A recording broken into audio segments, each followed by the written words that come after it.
Good morning, Frida. Good morning, Zoe. Oh, I can't tell you how many ABBA fans from across the world have got in touch with us knowing you were going to be on the show and are tuned in to listen to this interview. Frida, how are you? I'm actually quite fine. We are on our beloved island in the Mediterranean Sea right now, and the weather is absolutely horrible, but it's warm and cozy inside. Oh, thank goodness for that. I mean, this is quite incredible. You are on course for ABBA's 10th #1 album with Voyage. It's outselling all of the records in the top 40 combined. I mean, this is an amazing statistic. You must be so pleased. Yes, of course we are pleased because we didn't expect anything actually. And, it's always like you're a bit nervous when you release something new. But if I compare it to how it was 40 years ago, it's a bit of a difference because I would personally say I don't take it that seriously as I would do earlier on when I was younger, because then it meant so much. But as Benny said in an earlier interview, we don't have to prove anything, so we have just done it for the fun of it, and that's a good feeling actually. And then when people like it, that they seem to do, then of course it's wonderful. Oh yes, and they most definitely love it, I would say. It's not even like it, they love it. So did it take you very long to decide that you wanted to work with ABBA again? What was the deciding factor? We have never stopped kind of working together because we have had meetings concerning different things over the years, and we've always stayed in touch more or less over the years as well. And when this idea with the ABBA Digital, or the avatars as they called it, came up, then Benny suggested that we maybe should have a couple of new songs on that show.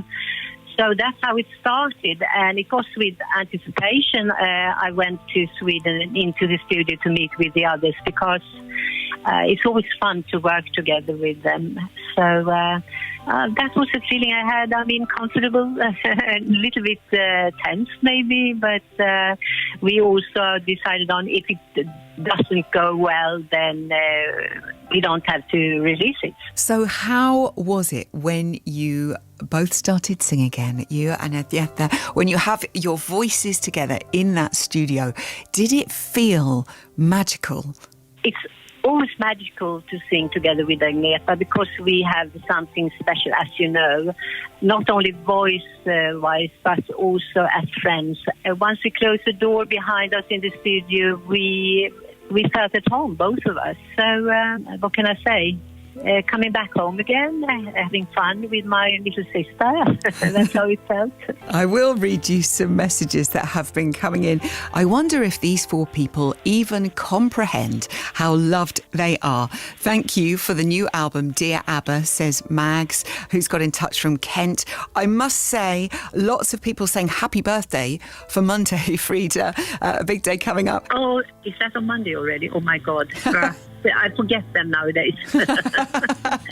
Konstantinos sending happy birthday love, as is KG, as is Sean Williams. Shall we play the new single, Frida? Let's play Just an Ocean, and then we'll talk more with Frida from ABBA. Frida is with us from ABBA, Just an Ocean, the new single. So many people getting in touch, loving having Frida on the show today.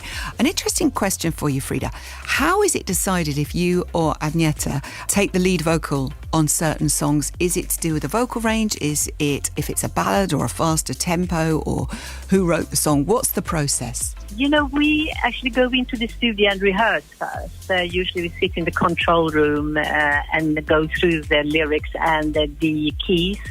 And as we know, I'm a mezzo-soprano, maybe I'm even lower nowadays, and Agneta is a soprano.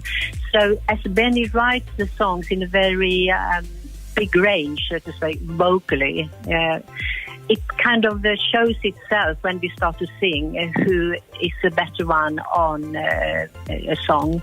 But I must say to Agneta's favor that she's a absolutely wonderful storyteller.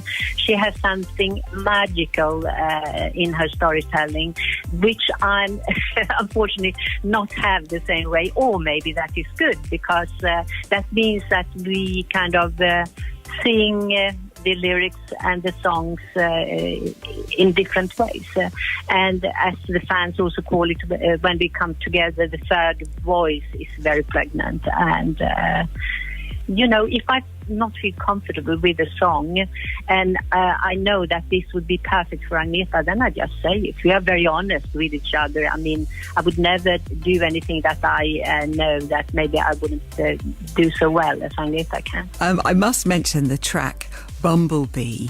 Your voice is beautiful here, but the song really resonated with us here at BBC Radio 2 and our listeners, because we've been running a campaign this year to help save the bees and do everything we can for our little friends.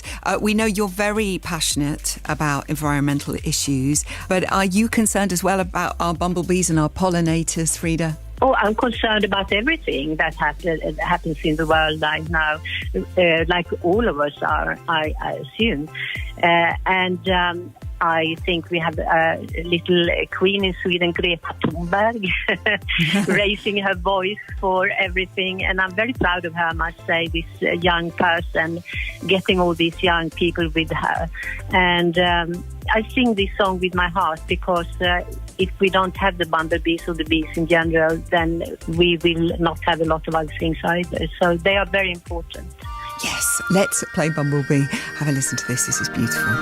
Frida from ABBA is with us on BBC Radio 2 on The Breakfast Show this morning. Frida, I must read you a lovely email that came from Cian Scott Loach. I know that Frida is talking to you today, and like many fans, just want to send her our love and thank her for the wonderful gift that is Voyage, bringing a positive end to what's been a difficult year.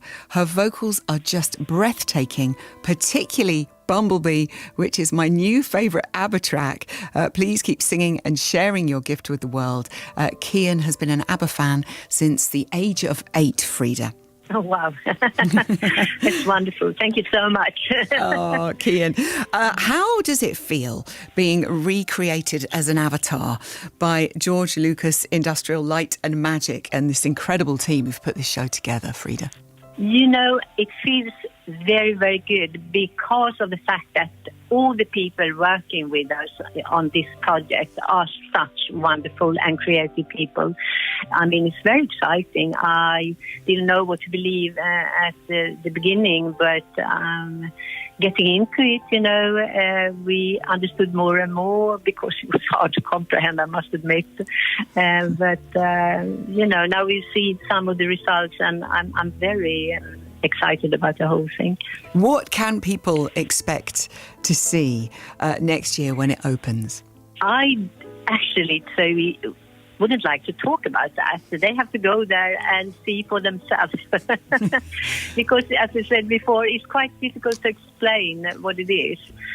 So, they just have to keep their eyes and ears and minds open and take it in. And then I'm sure we will have a lot of comments about that when it happens. Oh, I know. There was a rush for tickets. We can't wait.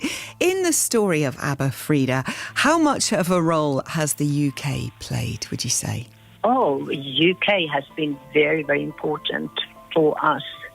I think we also, in a way, we have a strong bond with the UK that maybe we don't have with any other country in the world, as we've been there so much, as we've done so much. And so I even lived there for some years, and I'm sure you know that Bjorn did as well.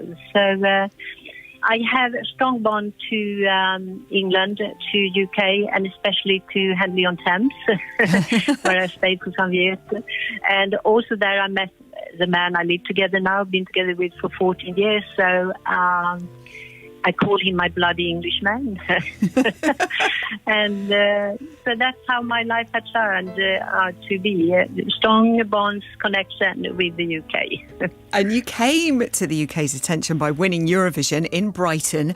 Do you still follow Eurovision? Do you watch? I'm sorry to say no, I don't. I'm not so interested because it has changed so much over the years. And it's not what it was at that time. Now it's more like a show. It's very technical, and there are some good songs coming out of it, but I cannot say I'm a fan of Eurovision. Maybe I shouldn't say it, but I do it anyway. Okay.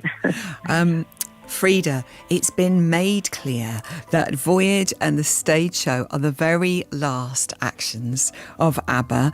That's it. There'll be nothing more after this. How would you like ABBA to be remembered?